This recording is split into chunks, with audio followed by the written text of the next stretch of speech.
Oke teman-teman, selamat datang di Trading Bareng episode ke-53 teman-teman ya. Buat teman-teman yang baru datang, Trading Bareng ini adalah live trade forex. Dan juga kita selain live trade, kita juga membahas segala sesuatu yang berhubungan dengan forex. Jadi Q&A gitu ya. Dan 25 menit pertama saya akan kasih waktu kalian buat bertanya seputar forex. Silahkan kalau ada yang mau ditanyakan. Dan buat teman-teman juga yang baru join dan tertarik untuk trading forex belum punya broker, teman-teman bisa cek namanya OctaFX. Linknya ada di bawah, kalian tinggal daftar menggunakan link tersebut di description di bawah. Dan kalian bisa melakukan deposit dengan menggunakan kode promo untuk mendapatkan bonus deposit teman-teman. Oke? Ya silakan teman-teman kalau misalnya ada pertanyaan sambil saya sapa dulu teman-teman semuanya ya. Selamat malam Kak, bisa contohin cara teknik hedging yang benar. Untuk teknik hedging teman-teman ya, kalau hedging itu lebih baik saya sarankan ya mendingan diganti sama cut loss aja ya, apalagi untuk pemula ya. Tetapi kalau misalnya kalian memang sudah paham tentang market segala macam, intinya kalau hedging itu carilah tempat-tempat hedging itu di area SND teman-teman ya. Atau kalian mau buka lokannya ya, buka lockingannya tuh di area-area yang merupakan area potential reversal zone gitu loh. Atau maksudnya itu adalah area tersebut memungkinkan harga itu memang untuk berbalik arah atau menuju ke suatu arah tendensi tertentu kayak gitu ya. Nah, itu paling gampang caranya ya menggunakan supply and demand, bisa pakai area Fibo juga, itu juga bisa gitu ya. Jadi tergantung kalian, bebas.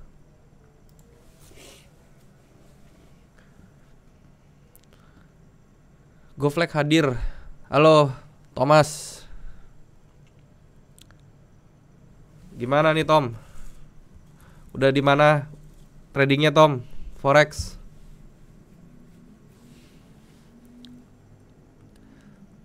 Pekalongan hadir. Halo Bro Bima. Trading saham pakai time frame berapa, Bang? Pakai time frame weekly dan juga H4. Atau daily pakai H4 juga bisa ya. Maksudnya roadmapnya entry-nya di daily juga boleh. Time frame untuk kripto dan saham apakah beda untuk entry? Kalau misalnya kriptonya spot saya sama ya. Saya pakai daily juga untuk apa namanya, untuk entry-nya kadang-kadang ya. Gitu. Euro USD ya, nanti kita cek ya.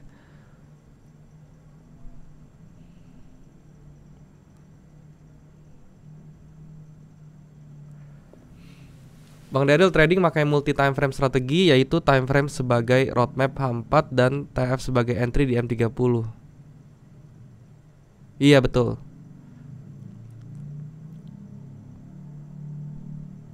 Bang GU apakah terus turun? Nanti kita cek. Gold kayaknya mau down. Nanti kita coba lihat ya.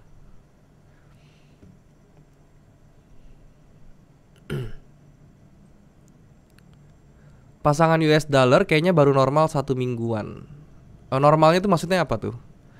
Euro USD dan Euro Jepang Yen apakah akan turun lagi? Nanti kita coba cek ya. Pakistan hadir. Halo Bro Cumi.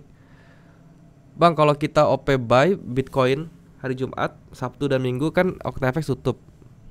Jika hari Sabtu dan Minggu kena SL, terus sebelum OctaFX buka naik di atas SL, apakah kita tetap kena SL? Itu saya belum pernah coba ya, kayak gitu ya. Harusnya sih nggak kena ya. Saya nggak tahu sih, coba boleh ditanyain ke adminnya deh kalau kayak gitu ya.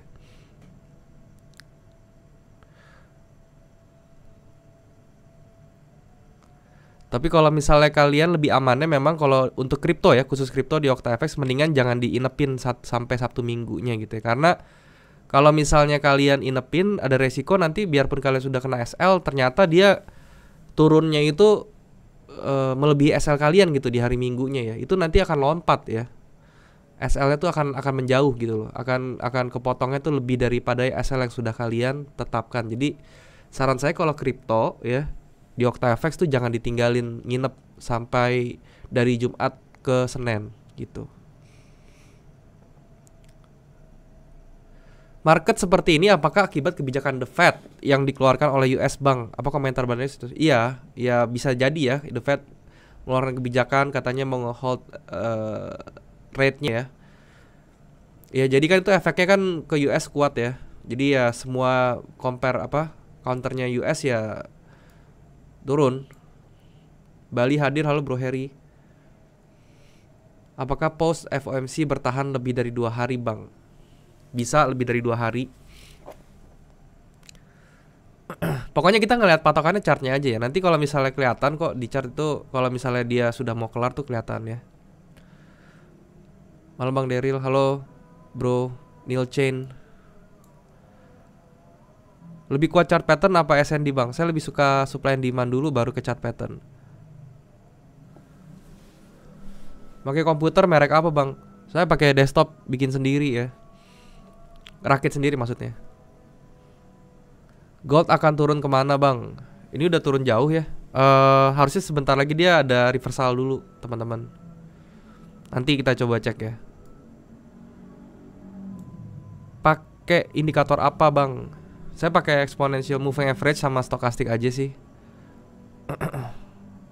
Ikut dari Kupang. Halo bro. Halo bro Saidiman dari Kupang. Halo. Lombok hadir bang. Halo bro Dani Ilham. Lampung hadir. Halo bro Blue Magician.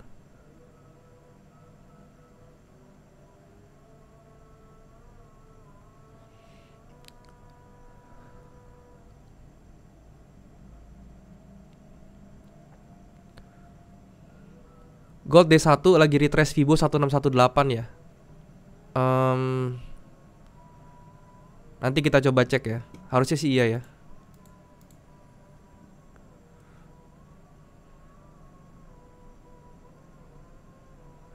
.618 mungkin maksudnya ya. Bukan 1618.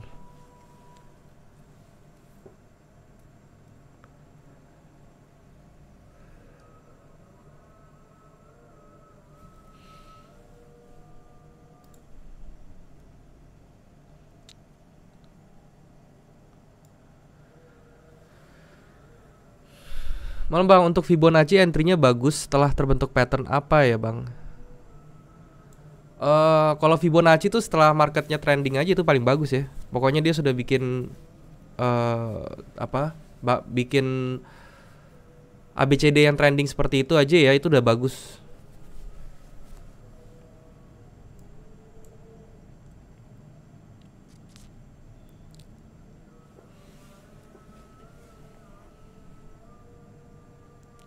Kalau mau pakai strategi pending order, strategi untuk nangkap harganya baik buy atau sell untuk dapetin probabilitas bagus seperti apa? Pakai supply and demand aja, ya. Itu udah bagus.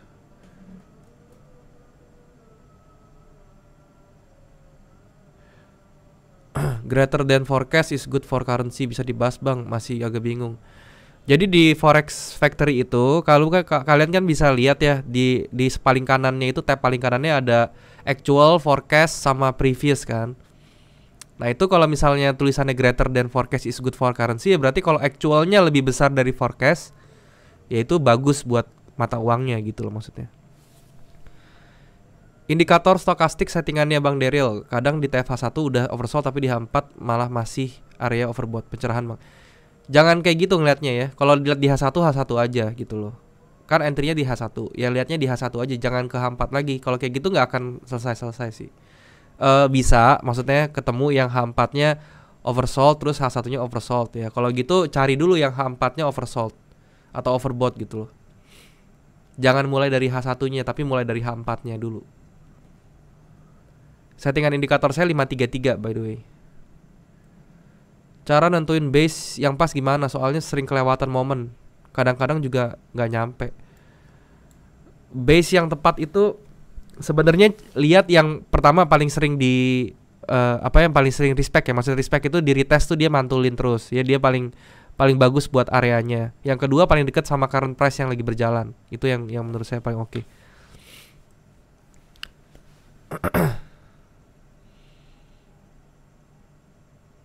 Kemarin Gold FOMC hasil newsnya lumayan ya dampaknya. Betul, lumayan. Mantap. Kenapa kalau hari Jumat volatilitas pasar tinggi? Mungkin karena mau tutup ya. Cuma paling tinggi hari biasa sih hari Kamis ya, kalau saya perhatiin. Kalau Daryl, apakah news sangat berpengaruh? Dan news seperti apa yang membuat pengaruh terhadap pasar? Pengaruh ya. Untuk jangka temporerinya, yaitu pengaruhnya ke volatility harganya jadi besar sekali ya. Seperti Contohnya news-news seperti NFP ya kemarin, kalau misalnya terus kayak FOMC kemarin itu udah dilihat sendiri ya dampaknya seperti apa ke harga, seperti itu ya. Jadi berpengaruh, tapi saran saya jangan patokannya ke news karena itu jatuhnya ke judi nanti ya. Kalau kita nebak-nebak news terus. Bang, apa itu seasonality? Seasonality tuh kalau nggak salah ngelihat ini ya, ngelihat flow money ya, duitnya flownya dari mana ke mana semua gitu ya.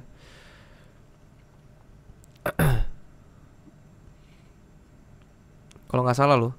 Hello sir, from Malaysia here. Halo Bro Rick, how are you? Go terbang. Nanti kita coba cek.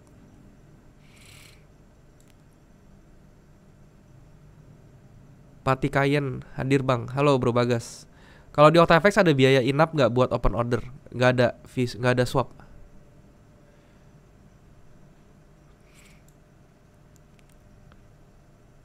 Harmonic Cluster Gold sudah mulai mentok bang.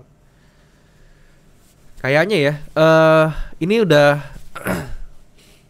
ini udah di posisi yang goldnya tuh nanti kita bahas ya. Pokoknya gold itu harusnya sudah sebentar lagi harusnya ada reversal dulu ya. Memang masih bearish sih ya.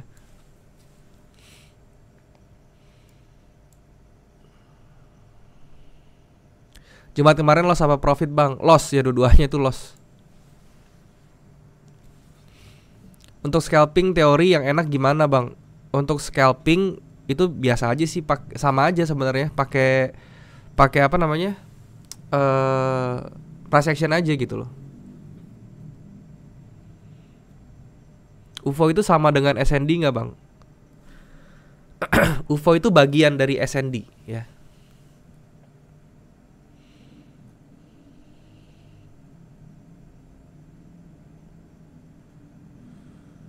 Parabolic SAR udah ada gejala turun ya bang.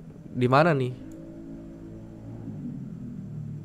Bang mau nanya, sebenarnya trading itu judi apa bukan? Tergantung pengertian judi Anda seperti apa ya.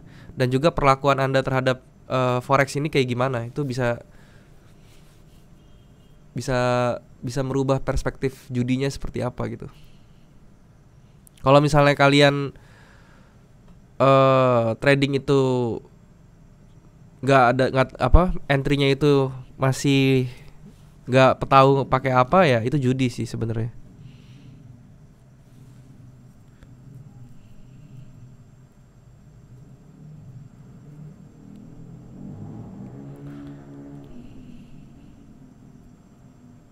Pontianak hadir. Halo Bro Fornester.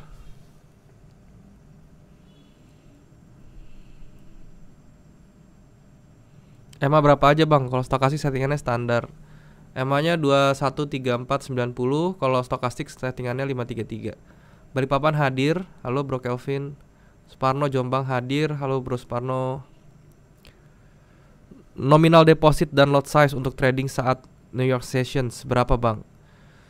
Kalau New York Sessions ya itu tergantung di pair apa. Kalau misalnya kalian mau di pair yang volatility tinggi seperti gold ya, saran saya sih 100 sampai $200, lot size-nya minimal 0, maksimal 0,01. Itu yang udah paling minimal ya.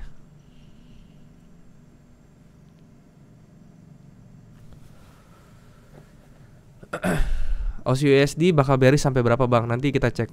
Kalimantan Timur hadir. Halo. Tangerang Selatan hadir. Halo. Hadir Bang Daryl Jakarta Utara. Halo Bro Denny. Nyimak Om. Halo.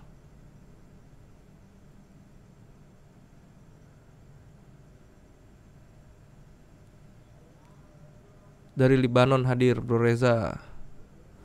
Malam Bang. Halo Bro Riko. Bang dicariin di grup. Hahaha. Di grup Discord ya. Di situ udah ada Bro Cumi tuh.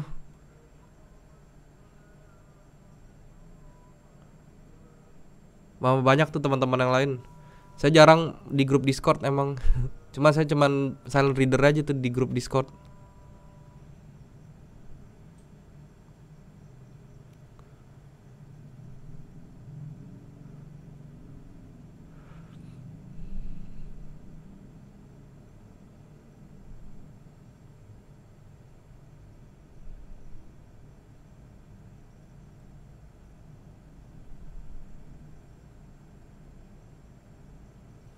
Supply sama demand itu adanya di mana bang? Contohnya gimana?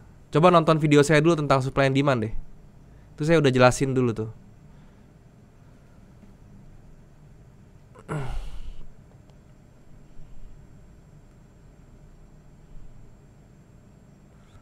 Live bareng Dian Anggara bang. Nanti tag aja di IG atau di mana gitu ya.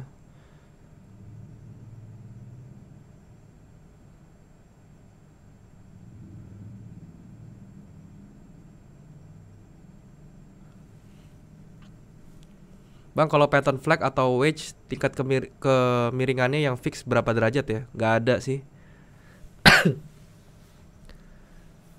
Yang penting nggak horizontal. Itu karena jadinya kalau misalnya horizontal jadinya rectangle nantinya gitu. Pendapat Bang Daryl tentang CAT dan Pagema. Saya ya pendapat saya oke lah, karena kalau nggak ada CAT juga saya nggak bisa kayak sekarang contohnya. Bang, jelasin dong kenapa ABCD correction itu muncul cuma di rising market sama falling market. Gimana juga cara antisipasi biar nggak salah paham dengan correctionnya bang? ABCD correction ya memang cuma muncul di rising market, maksudnya di trend bullish sama bearish gitu ya, di end kan, di ujungnya si trend bullish sama trend bearish. Ya memang seperti itu ya. Itu kan ABCD correction itu sebenarnya bagian dari Elliott wave ya. Kalau misalnya kalian belajar Elliott wave ya. Cuman ABCD correction itu cuman correction wave-nya, bagian dari correction wave, ABC correction namanya. Ya cara antisipasi biar nggak salah paham dengan correctionnya bang. Kalian perhatiin aja bentuknya. Ya bentuknya kan dia ABCD ya pasti ya. Kalau misalnya ABC correction ya. Terus rasio-rasionya juga diliatin. Ya dia koreksinya sampai Fibo berapa itu kan bisa dilihat.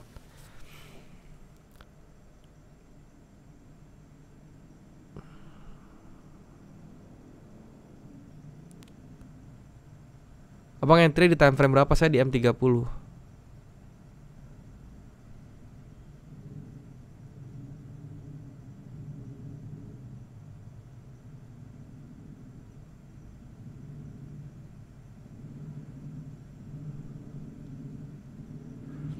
Bang, kenapa di Discord jarang muncul? Karena di Discord itu sudah banyak yang nge-share gitu ya. Yang apalagi forex teman-teman yang bisa diperhatiin sendiri ya.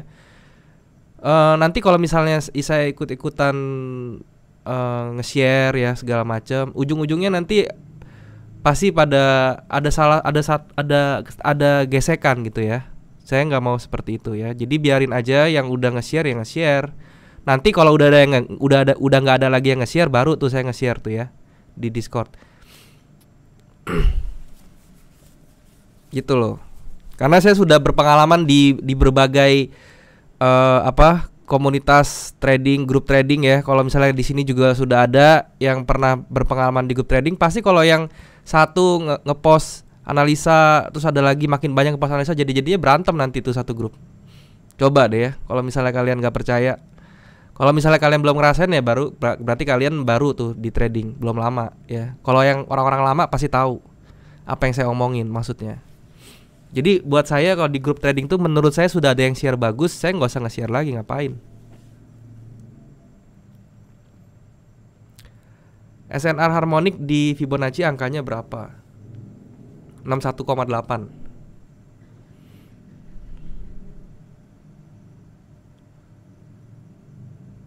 Kalau kondisi market kayak gini lebih baik skip trading atau ambil kesempatan posisi masuk? Kenapa mesti skip trading? Paling lotnya aja kecilin. Kalau misalnya nggak mau tradingnya, kenapa dulu nih? Takut karena range-nya besar, apa marketnya buas, apa gimana? Itu kan tinggal di adjust aja ya lotnya ya nanti. UFO itu apa ya? Unfilled order. Lihat orang yang melejit kaya dalam 1-2 tahun trading, gimana itu menurut Bang? Gak apa-apa ya, berarti itu rezekinya dia mungkin. UFO unfilled order. Cerita selama bertrading bang. Apa yang pengen diketahui? Maksudnya cerita apa nih? Saya udah bikin YouTube-nya juga tuh, cerita pengalaman saya trading ya, bisa ditonton di situ aja. Garut hadir, halo Bro Bani.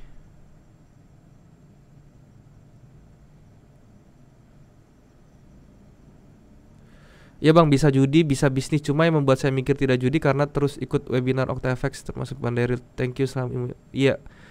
Jadi kalau misalnya ngomongin judinya itu, judinya ini makanya apa ya?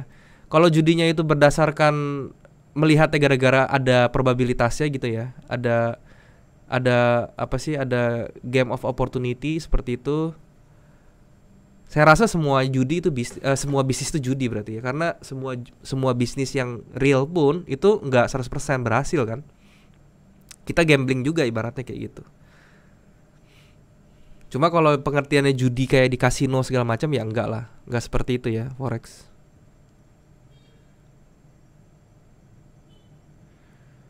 UFO itu apa ya? Waktu video Kapten Gemas sama Denny Santoso, UFO Unfilled Order.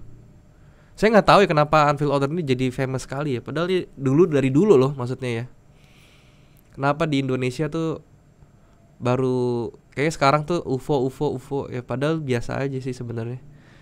Ajarin cara buat roadmap trading bang. Saya udah bikin ya video multi time frame strategi, bisa ditonton.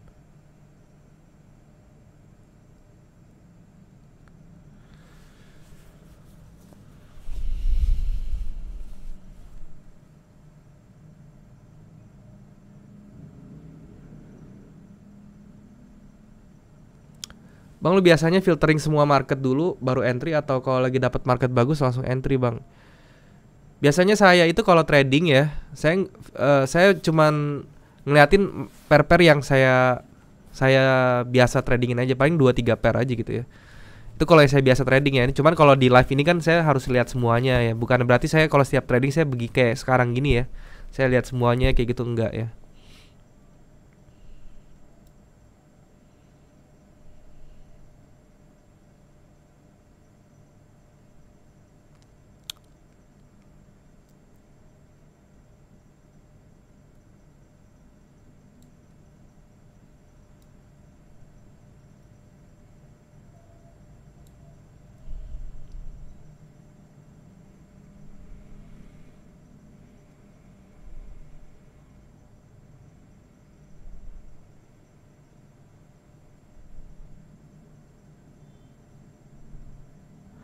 Saya main di time frame H4 nunggu ada chance. Itu lama sekali bang. Kalau boleh tahu time frame berapa ya yang cocok untuk dan banyak chance? M30 coba.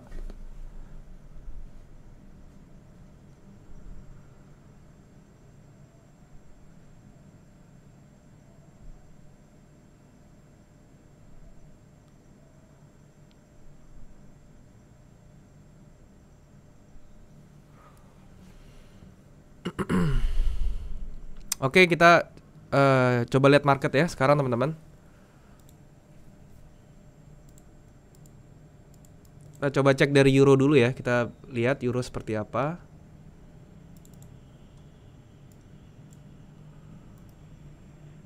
Oke.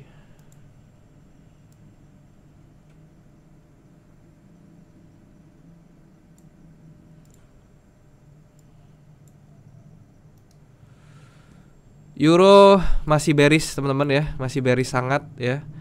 Dan kalau misalnya kalian mau entry, ini ya saya sih bakal nge-sell juga sih kalau misalnya kondisi kayak gini, karena kan tekanan bearish ini gede banget ya, masih besar banget. Walaupun dia sekarang berada di daerah demand-nya, saya masih belum akan ngapa-ngapain dulu karena saya masih ngeliat dulu nih candle H4 yang terbentuk terakhir ini nih bakal kayak gimana gitu. Tapi trennya di sini udah jelas dia bakal bearish ke bawah ya. Terus kalau dilihat dari ini ada area yang kita tandain dulu di sebelah sini. Nah, ini baru kita turun ke M30-nya. Oke. Nah, ini dia bikin base teman-teman di sini ya. Kalau kita perhatiin, dan sekarang dia break ya. Nah, kalau dia break close seperti ini bisa down terus nih ya, masih bisa down terus. Dan kalau misalnya mau entry sekarang stop lossnya 40 pips, 50 pips ke bawahnya. TP-nya tuh bisa di sebentar.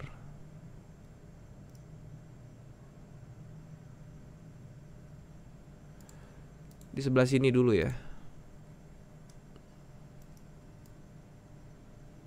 40 pips juga ya. Jadi ini 1:1 nih euro ya. Tujuannya masih turun nih ke bawah.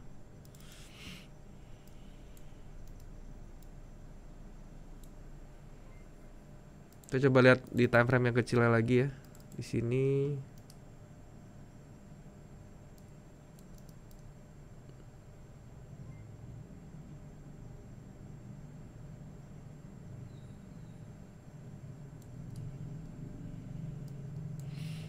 masih down terus ya. Euro tuh masih chance ke bawahnya masih kencang teman-teman ya. Seperti ini ya.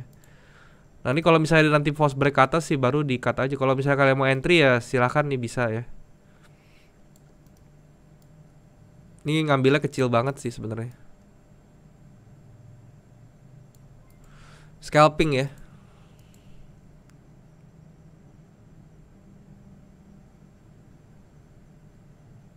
Di sini saya lihat dulu ya sebentar.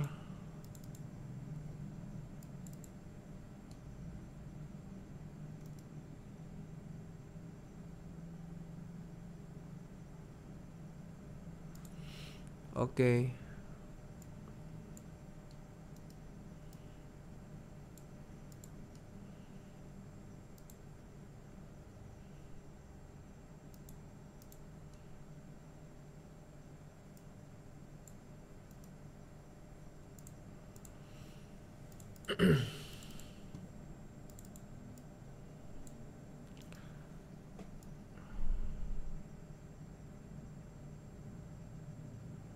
$30 teman-teman ya kalau mau SL.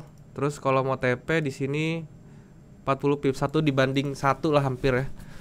Terserah kalau misalnya kalian merasa oke, kalian bisa coba nge-sell di Euro USD spekulasi itu. Sekarang GU ya teman-teman.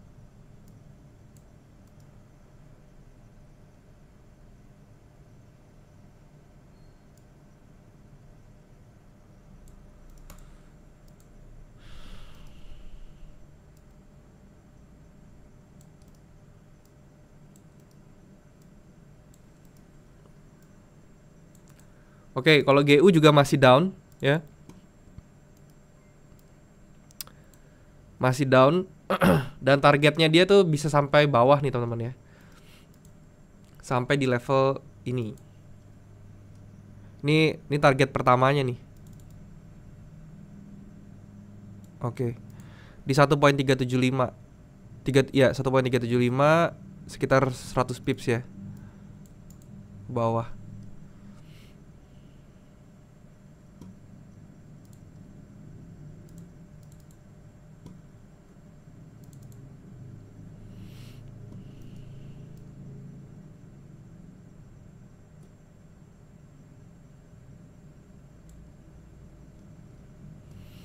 Seperti itu GU-nya. Sekarang kita coba cek ya. Ini kita screening dulu ya teman-teman ya. Dari major pair-nya dulu tadi ya, dari Euro. Terus kemudian ke GU. Sekarang saya ke Aussie teman-teman. Aussie US dollar.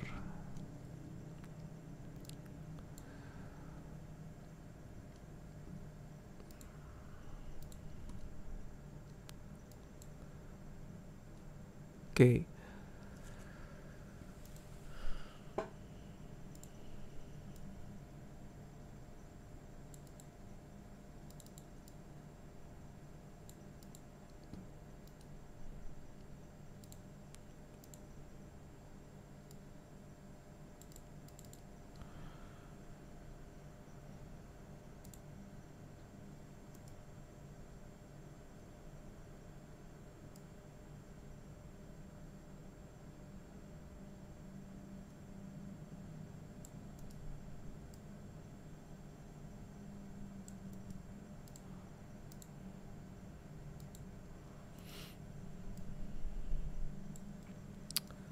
Oke, untuk Aussie juga masih turun teman-teman ya, masih down karena ini sudah di break nih structure-nya. Kalau misalnya kalian lihat ya, dia punya structure terus dia di break ke bawah. Dan mungkin nanti sampai area biru ini dia retrace dulu terus baru lanjut ke bawah gitu ya. Untuk Aussie sih seperti itu harusnya.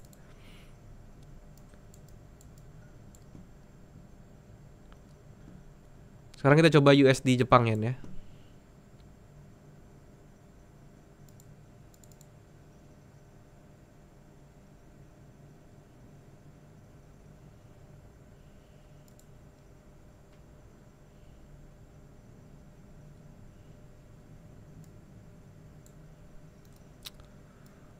Nah, Aussie Jepang ya, USD Jepang yen ini bagus teman-teman ya. Dia lagi naik terus dia koreksi ke bawah ya.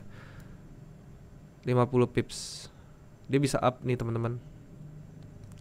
Sampai ke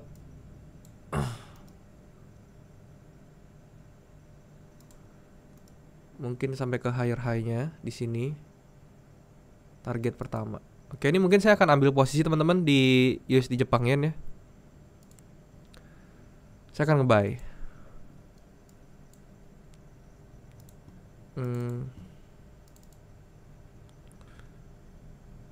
Quasimodo-nya saya taruh di bawah sini ya, stop loss saya.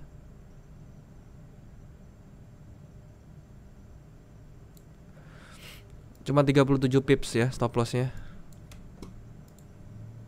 Nggak ada yang spesial, stop lossnya 37 pips doang. Saya akan TP-nya itu sebentar, saya lihat daily-nya dulu ya.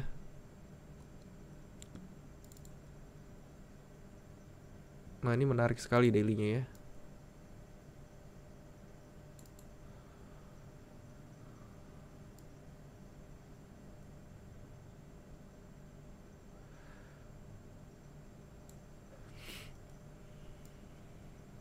Saya akan set kurang lebih 100 pips ya teman-teman ya untuk TP-nya, tapi ya nanti mungkin di tengah jalan saya akan lihat dia kalau misalnya saya bisa ambil dulu setengah di daerah sini, high-nya saya ambil setengah, sisanya saya BP-in dan lain-lain kayak gitu.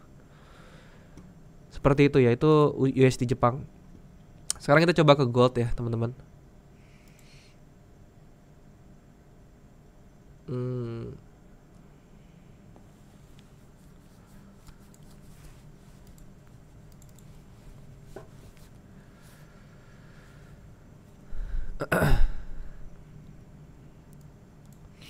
Untuk gold baru jatuh lagi harganya ya. Nah, ini kalau misalnya dia bikin lower low lagi teman-teman ya. Di sini ini batasnya 1769 ya. Jadi kalau dia bisa break lower low lagi di sini, ini kemungkinan besar sih dia bisa ke area ini teman-teman ya, 1740-an ya. Nah, kita lihat di M30-nya ya. Dia naik.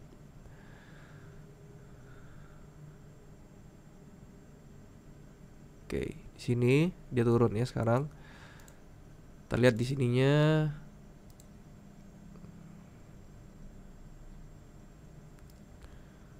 Sama di sini, ini adjustmentnya seperti ini. Ini sudah break. Nanti kita tinggal lihat aja dia bisa break nggak.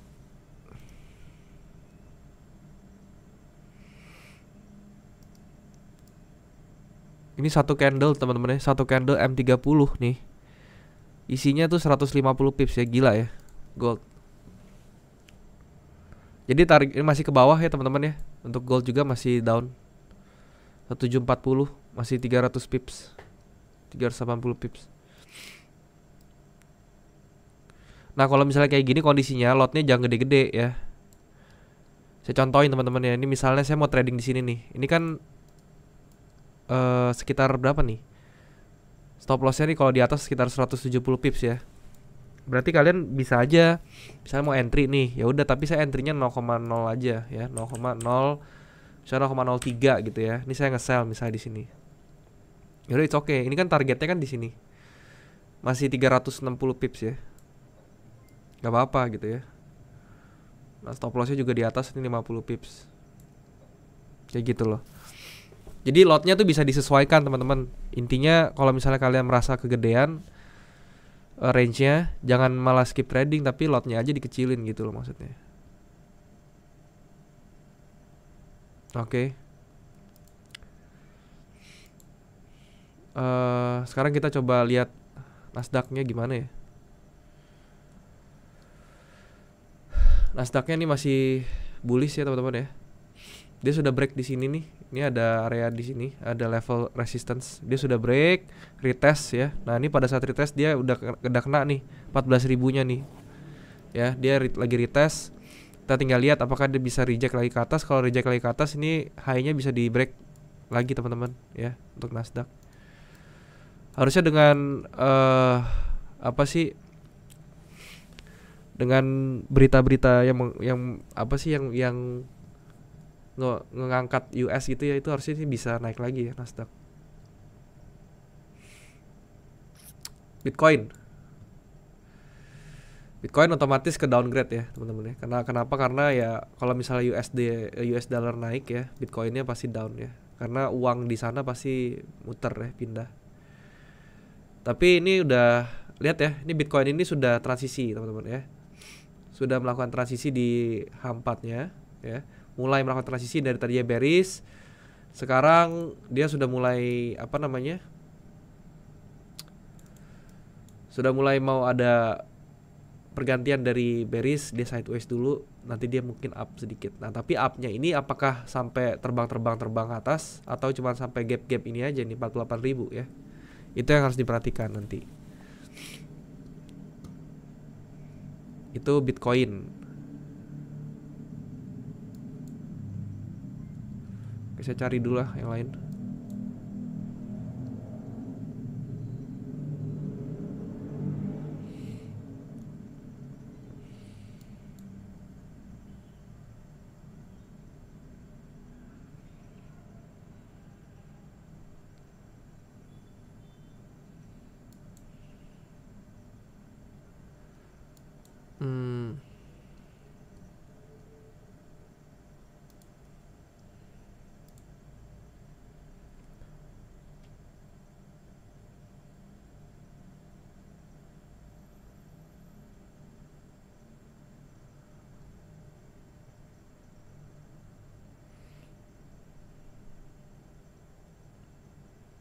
USD CHF, USD Kanada,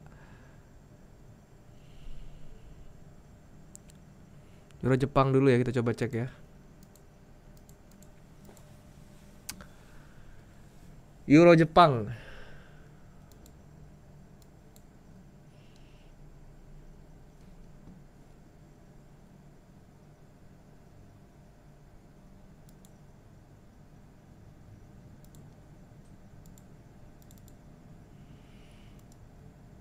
Euro Jepang double bottom apa bukan? Belum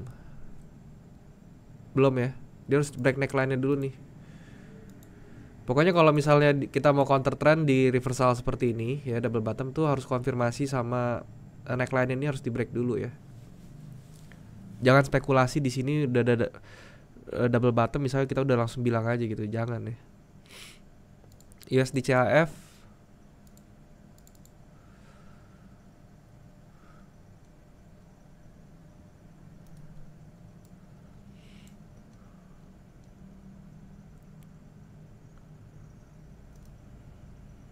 ya, dia masih mau koreksi juga ya, sama nih. Dia masih mau naik, ya ini tinggal dijagain aja nih, dia bisa break di bawah ini nggak nih. Kalau dia masih bertahan di atas level ini nih, area ini ya, ini berarti masih up terus teman-teman ya, masih up terus. Sampai kemana nih kira-kira kalau up? Ya targetnya pertama tuh di daerah sini.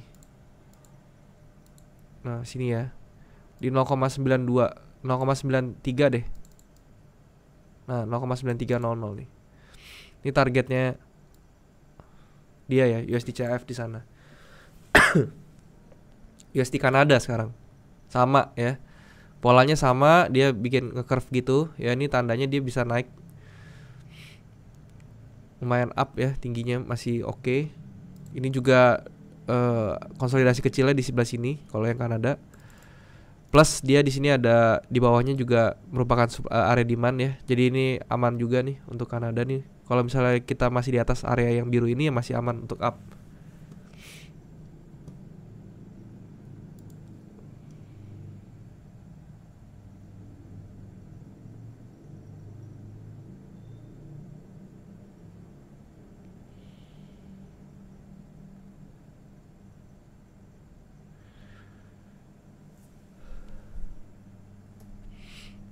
GBP Aussie,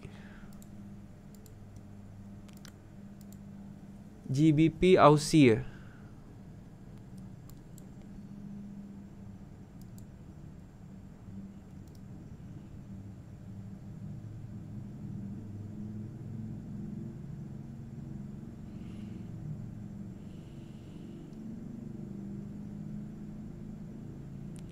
JBPLC saya lihatnya dia mau reverse ke bawah dulu teman-teman ya.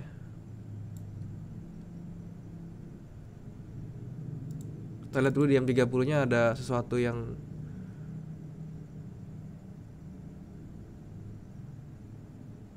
oke.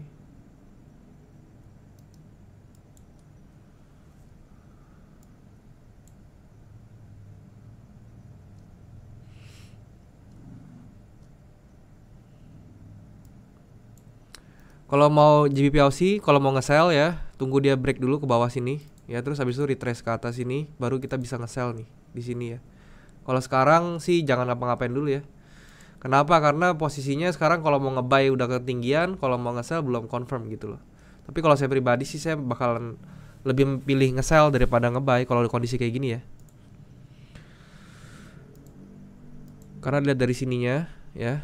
Nih kita turun ke M30, kita lihat. Nah iya, berarti kalau dia udah break di sini, dia udah close di bawah sini, itu berarti saya udah bisa untuk nge-sell nanti. Tapi kalau selama dia masih di atas garis putus merah ini ya saya nggak bakal nge-sell dulu deh.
Oh si NGD bang, coba kita cek ya.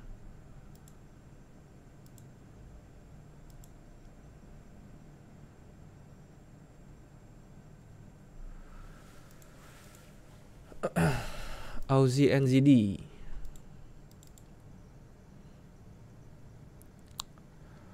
Aussie NZD ini masih bisa up seperti ini. Nah, ya jadi kalau misalnya dia break ke atas nih, dia bisa up nih ya teman-teman.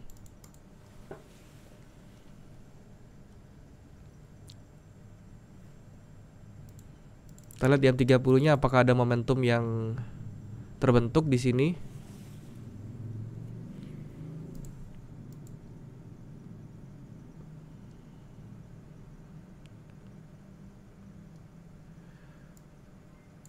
Ya di sini cuma ada Quasimodo-nya doang teman-teman ya. Jadi kalau misalnya kalian mau buy ya di daerah sini yang paling aman sih.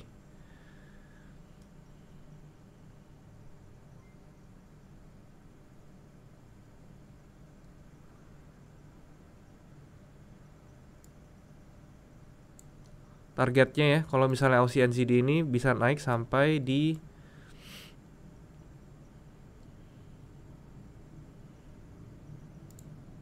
kita bisa ambil pakai eksternal Fibo-nya seperti ini ya. Pertamanya di daerah sini. Keduanya di daerah sini ya.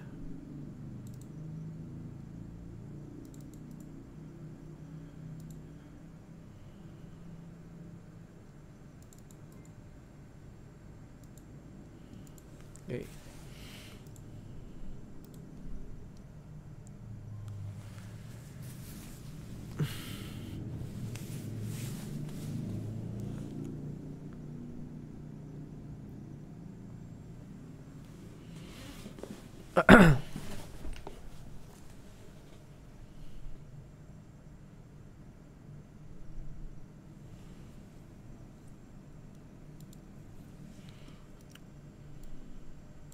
Oil ya sekarang ya, coba lihat.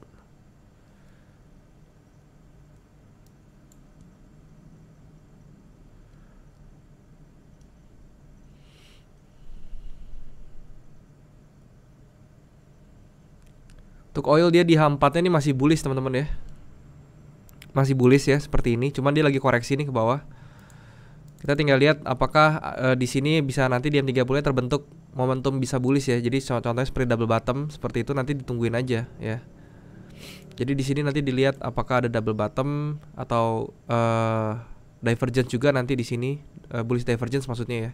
Itu bisa dilihat dan dijadikan acuan untuk momentumnya gitu.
Euro Jepang Yen.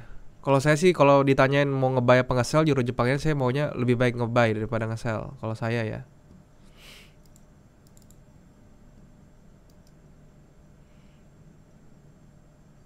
Tunggu dia break dulu ke atas nih yang garis putus-putus merahnya. Tungguin aja ya, nanti dia pasti pas nge-break itu terus dia retrace dulu. Nah, itulah pada saat itulah kita nanti bakal nge-buy.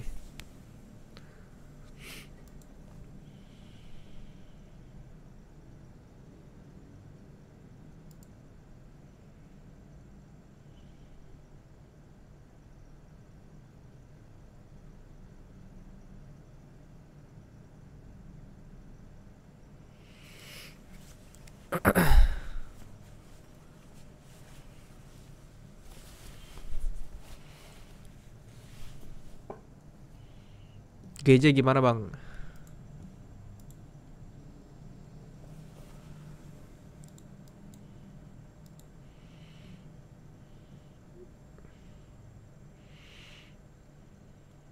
GJ ini sama ya, kita harus lihat dulu nih candle H4 nih close-nya gimana ya. Kalau sementara sih sekarang sih dia masih down teman-teman ya. Targetnya itu masih di 151,6.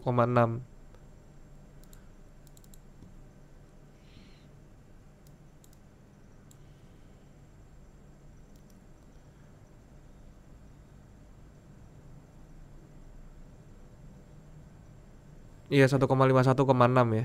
Itu targetnya dia ya.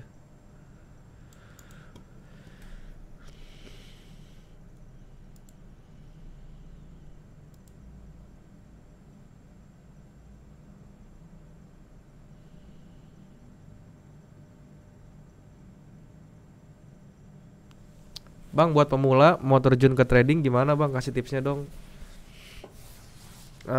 Tipsnya buat pemula kalau mau trading, pelajarin dulu semuanya ya. Dari money manajemennya, terus dari tekniknya, semuanya deh pokoknya. Terus begitu mau mulai trading jangan langsung trading pakai duit beneran, pakai demo dulu aja ya.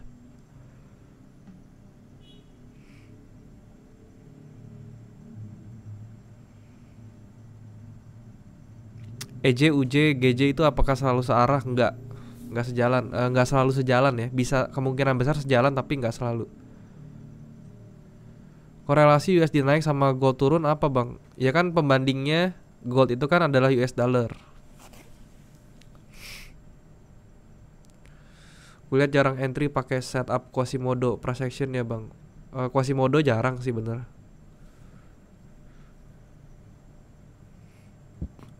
Quasimodo tuh saya nggak pernah pakai buat entry ya. Saya cuma buat ngelihat aja tuh area di mana. Untuk entry-nya saya pakai konfirmator yang lain. Tapi emang penting sih Quasimodo ya menurut saya.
Saya nahan posisi dari kemarin di Euro, USD udah 1000 poin. Wow, luar biasa. Mantap. Bang, sering live di YouTube. Ya, mudah-mudahan nanti ke depannya lebih sering ya. Saya habis loss 90 pips, Bang, karena nggak nemu-nemu metode.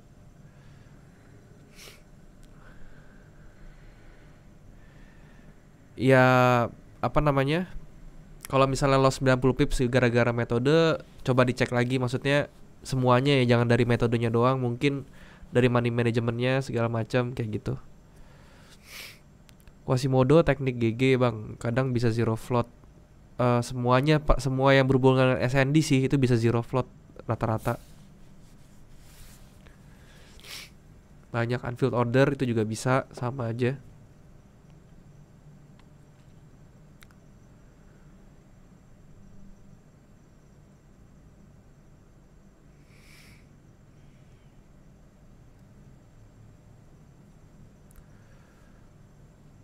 Ambon hadir bang, untuk yang kita pakai strategi 3MA, follow the trend dalam entry, aksi strategi yang pas gimana bang? Apakah sudah break EMA 90 atau tunggu 3MA nya menyilang? Begitu dia break EMA 90 nya aja ke bawah, itu sudah keluar aja dari market ya.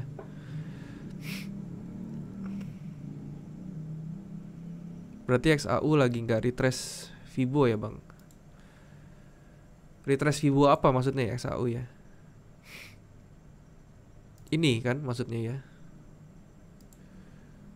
Ini kan ini badannya kan yang besar tuh, trennya primernya kan lagi down ya. Berarti kalau retrace itu kan ke atas ya. Dia kena 50 dia down kan. Nah, kalau yang kayak gini maksud Anda, kalau misalnya maksud Anda begini ya, terus lagi retrace sekarang gini, ya enggak. Belum tentu ya. Kenapa? Karena ini pada dasarnya primary trend yang berjalan tuh bearish ya. Ini lagi bearish nih. Jadi kalau dia turun begini, retrace-nya ya harusnya ke atas gitu ya. Kalau ini kan sebenarnya secondary trend-nya nih harusnya nih. Ini kan badannya nih, ya. Jadi kalau misalnya kalian mau misalkan ya pun kayak gini ya, harus 1:1 nih simetrisnya nih ya. Seperti ini. Tuh, ke TP saya tuh pas 1740. Gitu ya, tapi ini nggak tahu ya nyampe apa enggak. Makanya ini juga cuma 0,03 kan. Ya udahlah.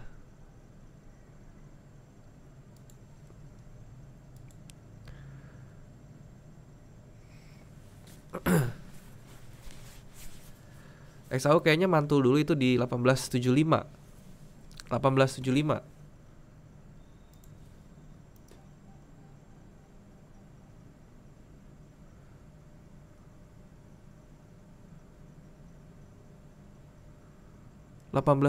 Jauh banget.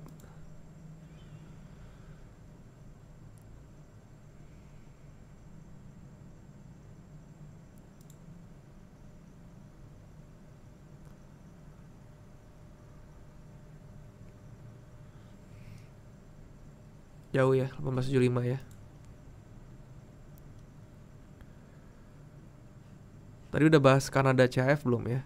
Coba nanti kita cek ya. Fungsi indikator apa bang? Bukannya informasi yang akurat tuh dari chartnya sendiri. Biasa bang masih pemula bet. Ya dari chartnya sendiri betul ya. Indikator itu berarti fungsi, kalau buat saya fungsinya tuh cuma sebagai alat bantu saya buat ngedetect kejadian-kejadian seperti divergence ya. Dan juga untuk mapping aja sih, bukannya buat entry. Makanya kalau indikator buat saya loh, karena entry itu indikator kan lagging sifatnya.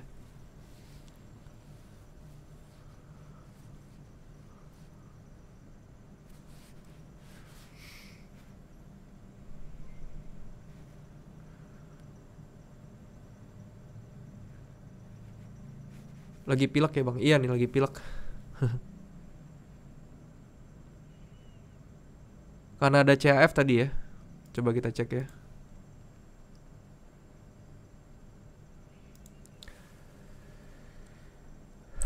Kanada CAF. Oke.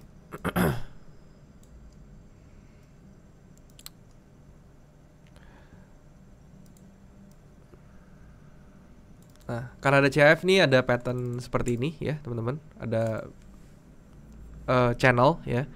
Nah ini kalau misalnya kalian mau entry buy, tunggu sampai dia break channelnya aja nih. Kan di channelnya bearish nih. Nah kalau channel bearishnya di break ke atas, itu kalian ada chance untuk ngebuy. Apalagi di breaknya itu dengan satu candle Marubozu kayak gitu ya, yang bagus. Itu kalian bisa ngebuy tuh ke atas gitu. Dan ini bisa jadi seperti ini nanti. Ini kan jadi kayak flag juga ya, kalau bisa kalian perhatikan. Seperti ini sih ya teman, ini bakal lama teman-teman ya, bakal lama karena dia jauh ya. Targetnya tuh di 0,762. Di M30 kita lihat deh apakah dia ada chance.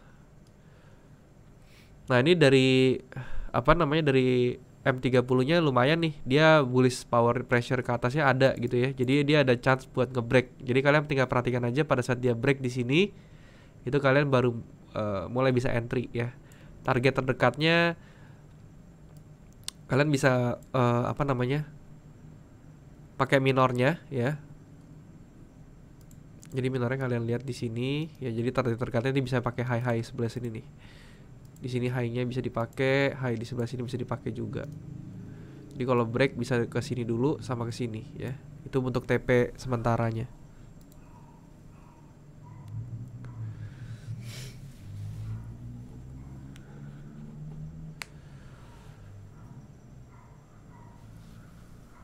$17.75. Oh, maksudnya 17.75 bukan 18.75 ya tadi ya. Makanya saya bingung, 18.75 jauh banget gold ke atas mantulnya. Kalau 17.75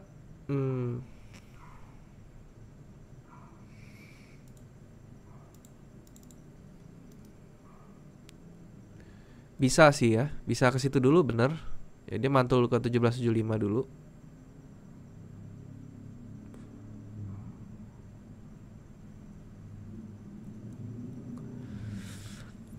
17.75 benar sih. Di sini soalnya ada demand juga sedikit ya. Jadi mungkin aja bisa 17.75, abis itu dia ke atas gitu.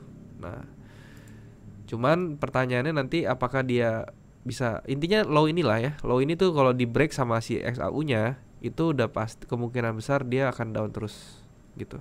Akan down terus ke bawah. Kalau dia bisa bikin lower low dari ini ya di M30-nya, itu gold seperti itu.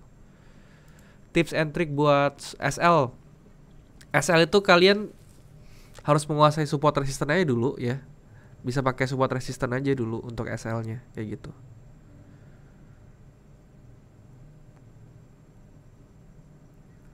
Nasdaq tadi udah dibahas ya Nasdaq. bisa di apa? Udah bisa di rewind videonya.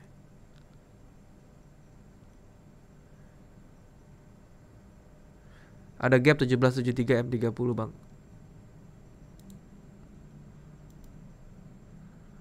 Oh iya sedikit sekali ya gapnya ya. Kecil nih.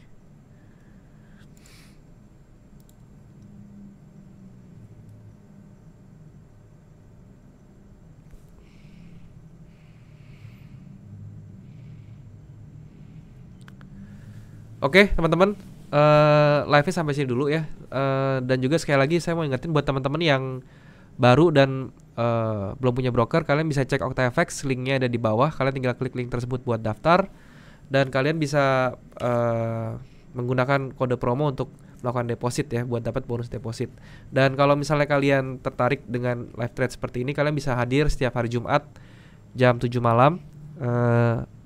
Jadi minggu depan tuh kalian bisa datang lagi, ajak teman-temannya ya. Saya akan di sini setiap hari Jumat jam 7 malam waktu Indonesia bagian barat. Oke. Terima kasih teman-teman atas waktunya yang sudah hadir. Selamat malam, selamat istirahat, selamat weekend. Bye bye.